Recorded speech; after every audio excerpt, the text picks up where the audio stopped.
दूसरी शादी। आदि की शादी के लिए उसके मम्मी पापा रिया के घर जाते हैं। अरे कैसे कर दे शादी भाई साहब। आपका बेटा तो अभी कुछ करता ही नहीं है। सुना है आगे पढ़ाई करने के लिए शहर भी जा रहा है। तभी तो भाई साहब हम चाहते हैं कि शहर जाने से पहले इसकी शादी कर दे। और कमाने का क्या है, हर कोई तो पढ़ लिख कर कमाता ही है। हाँ हाँ, और गांव का सबसे बड़ा मकान और समृद्ध परिवार से है आदि। मुझे तो समझ में ही नहीं आता, इतनी जल्दी शादी। रिया भी अभी पढ़ रही है, इतनी अच्छी है वो पढ़ाई लिखाई में, कैसे शादी कर दूं। आप लोग थोड़ा समय दे।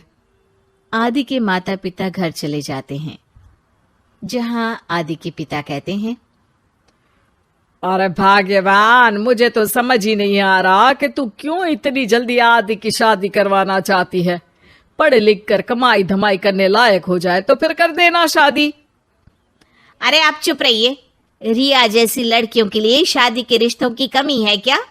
इतनी सुंदर, संस्कारी, पढ़ी लिखी और अच्छी परवरिश वाली लड़की है वो।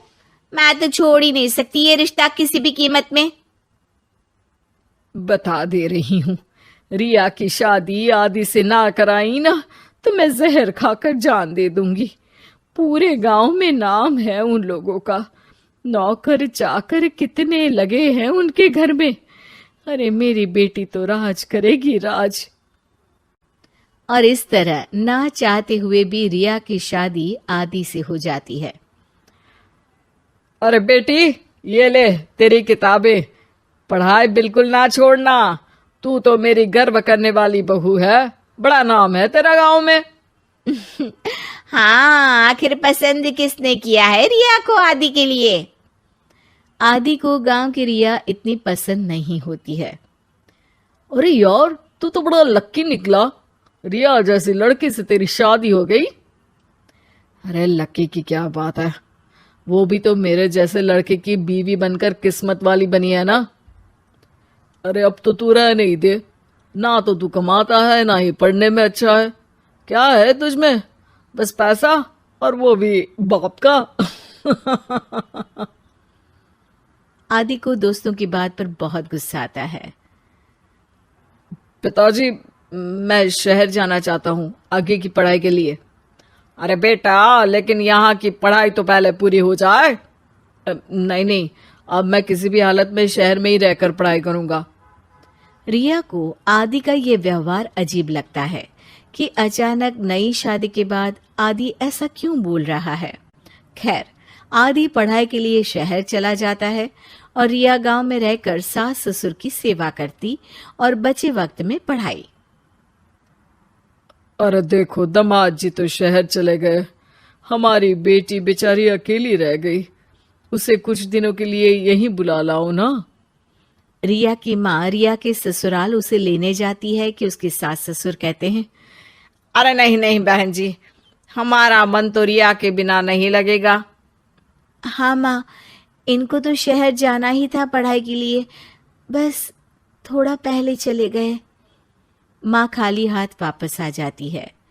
आदि शहर में मन लगाकर पढ़ाई करता है और इंजीनियरिंग के लिए दाखिला ले लेता है, तो वहीं रिया भी एमए की पढ़ाई में प्रवेश लेकर समाज सेवा में मन लगाती है।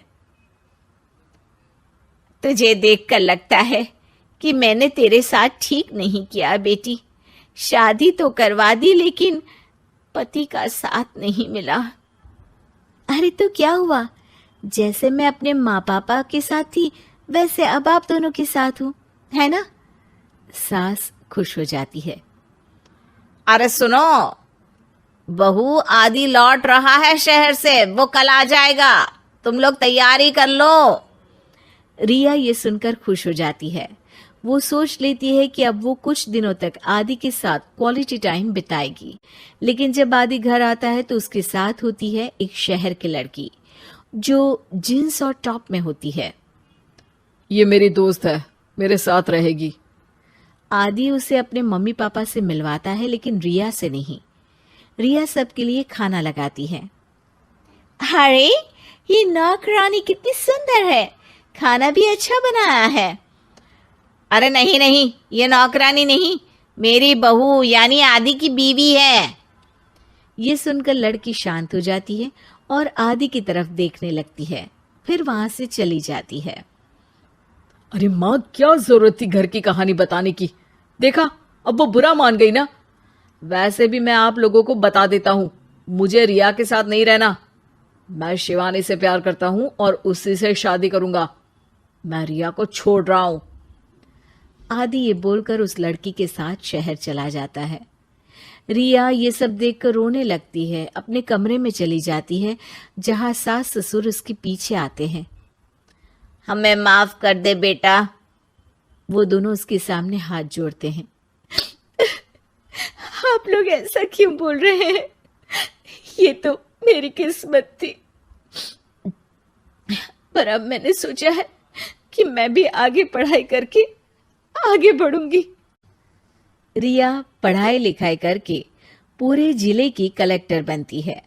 आदि उसे छोड़कर शिवानी से शहर में ही शादी कर लेता है। फिर एक दिन रिया के ससुराल में, अरे बेटी रिया, तुझसे मिलने कोई आया है। कौन है माँ? हमें आपकी बहू के बारे में सब पता है। मैं आप लोगों से अपने बेटे के लिए आपकी बहू का हाथ मांगने आई हूं। रिया के सास ससुर और माता पिता ने मिलकर ये फैसला किया था कि वो रिया की शादी करवा देंगे। पूरे जिले में नाम कमा चुकी रिया की शादी उससे भी बड़े ओहदे के सिट से हो रही होती है कि शादी वाले दिन आदि भी वहां आ जाता है। अरे माँ, ये क्या हो रहा है? तेरी हिम्मत कैसे हुई घर में घुसने की? पूरे गांव में हम लोगों की नाक कटा अकेला छोड़ गया था एक लड़की के लिए, अब क्या लेने आया है?